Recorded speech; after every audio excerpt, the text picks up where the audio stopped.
je voudrais du fond du cœur, du fond de mon cœur, commencer par dire l'honneur, le grand plaisir que j'éprouve d'avoir ici réuni les Sénégalais qui travaillent ici à l'UNESCO, du secrétariat et les membres de la délégation. Ça a été mon vœu le plus cher que j'ai exprimé dès mon arrivée ici à l'UNESCO.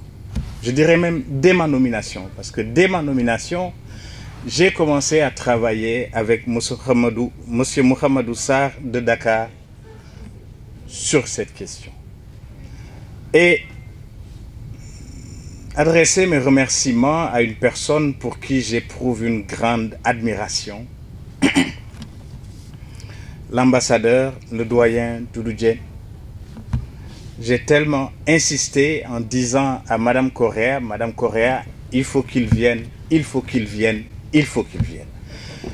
Doyen, je ne sais pas, je n'ai pas les mots pour dire à quel point je suis heureux de vous entendre, de vous écouter, et je ne trouve plus les mots pour dire ce que je pourrais même dire après ce que vous en avez dit. Dès mon arrivée donc, j'ai essayé, j'ai dit à Mouhamadou Sarr, première chose à faire, qui correspond aussi avec les instructions de Monsieur le Président de la République quand je venais. Nous avons constaté une sorte de détachement des cadres particulièrement de notre diaspora par rapport aux questions du pays, par rapport à de nombreuses questions.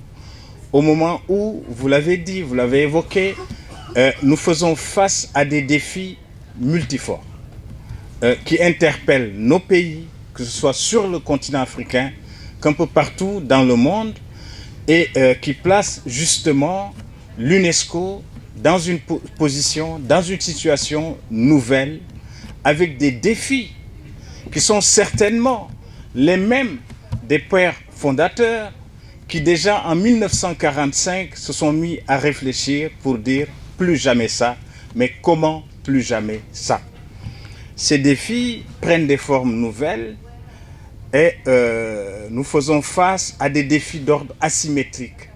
Les mêmes questions prennent des formes nouvelles dans un monde qui n'est plus un monde bipolaire, qui n'est même plus un monde multipolaire, c'est un monde apolaire. Et c'est pourquoi l'UNESCO a entamé justement des réformes majeures relatives à ces grandes orientations. Et sur ces questions, naturellement, les Sénégalais qui travaillent ici à l'UNESCO, évidemment, occupent une grande part.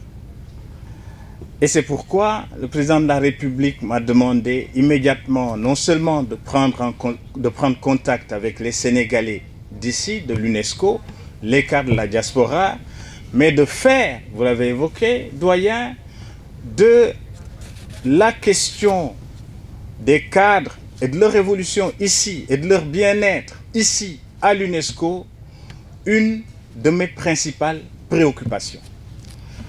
À mon audience, lors de la cérémonie de présentation des lettres de créance, cette question a occupé l'essentiel des échanges que j'ai eus avec Madame la directrice générale de l'UNESCO. Et je l'ai dit en ces mots pour me résumer, nous sommes négativement discriminés, nous Sénégalais. C'est exactement cela le mot. Nous sommes négativement discriminés. Parce qu'on a considéré, l'on a considéré à un moment donné que nous-mêmes étions positivement discriminés pour des raisons diverses sur lesquelles je ne reviendrai pas. Je voudrais donc dire mon engagement ici à faire de cette rencontre que nous avons, une rencontre qui va se tenir au moins 2 fois dans l'année, ce sera marqué dans l'agenda de l'ambassadeur. En plus, Inch'Allah, nous allons en étudier les modalités d'une rencontre que nous souhaiterions tenir à l'occasion de la fête nationale de l'indépendance de notre pays. Je sais ce que je vous dois. J'ai conscience, et nous de la délégation avons conscience de ce que nous devons à ceux qui ont été ici avant nous.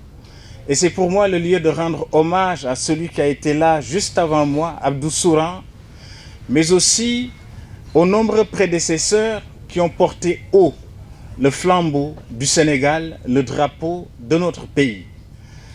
J'ai été voir le président Mbow. J'appelle président parce que le dernier poste qu'il a occupé, c'est celui de président de la réforme de notre constitution. Et j'ai pu mesurer, évidemment un peu effrayé, les grands défis qui nous interpellent, mais aussi la mission que j'ai, qui m'incombe, de continuer à tenir haut ces enjeux pour faire rayonner notre pays à l'international. Ici, nous sommes nombreux de nombreux pays, mais vous l'avez dit, notre pays est sans doute petit par sa taille, mais immense par sa culture, par son éducation. Et ici, nous sommes au lieu de rendez-vous de ce qui fait la quintessence de l'humanité. Le lieu du savoir, le lieu de l'éducation, par laquelle on transmet le savoir, le lieu de la culture et aussi le lieu du sport. J'ai voulu que nous ayons cette rencontre, tenions cette rencontre, mais en même temps, j'ai été interpellé immédiatement dès mon arrivée par des défis liés même à notre présence dans les organes. Aussi, une chose qui a été très importante pour moi et que j'ai partagé avec les membres de la délégation, tenir notre rôle leader dans le groupe Afrique. Et il fallait une présence au conseil exécutif, une réélection, il fallait la faire ces 2 semaines après mon arrivée, et aussi réaffirmer et confirmer notre présence dans les organes. En plus du conseil exécutif, nous sommes présents dans 6 organes. Nous sommes nouveaux maintenant dans le conseil exécutif, mais aussi nous avons voulu jouer pleinement notre rôle dans la lutte contre le dopage. Notre pays y occupe une position dans le bureau en tant que vice-président. Ceci était important en dehors d'autres organes que je ne citerai pas ici, PHI, comité juridique, comme je l'ai dit, COI, ainsi que d'autres organes. Et cela, je le dois non pas à ma personne certainement, mais au travail acharné, à l'engagement, à la détermination des membres de la délégation. Je dis souvent, et je le répète ici, et je leur dis à eux-mêmes, la chance que j'ai d'avoir un tel potentiel.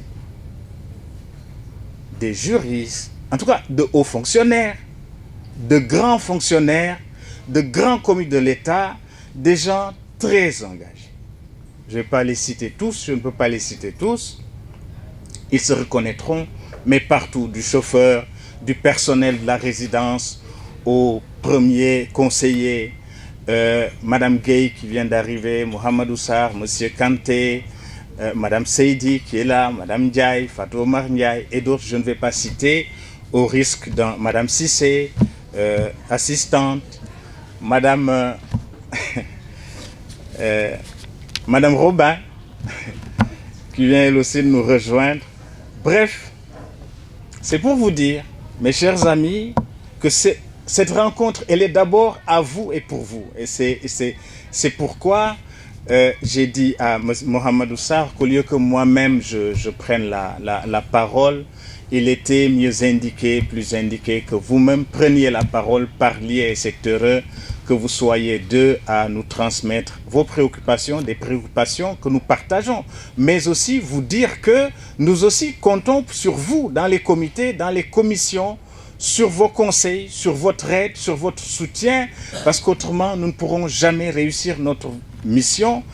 J'ai demandé, et je vais le remercier lui aussi, d'être là, mon ami, mon frère Amadou Diallo Bové, qui est là, consul général, parce que je sais que vous avez aussi parfois des problèmes consulaires et il me semble important qu'il soit là pour lui aussi entendre vos préoccupations et qu'à partir d'ici, à partir de ce jour, qu'un contact soit noué pour vous aider dans vos démarches consulaires administratives.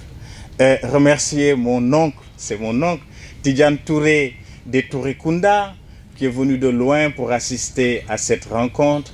Remercier aussi nos frères, nos amis journalistes.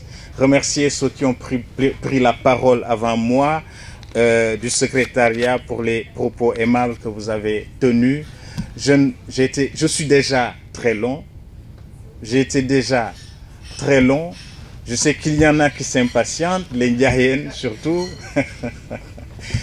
Et voilà, je vous dis bon appétit et rendez-vous bientôt. Remercier mon frère de la Gambie, représentant de la Gambie ici présent. Dans ce sens d'ailleurs, je dois préciser que nous avons entamé une réflexion avec la Gambie, avec aussi mon frère malien, M. Keïta, pour que désormais certaines de nos actions, certaines de nos démarches, nous puissions les mutualiser pour le bien de nos pays respectifs, parce qu'aujourd'hui, les problèmes sont les mêmes, en tout cas au plan sous-régional.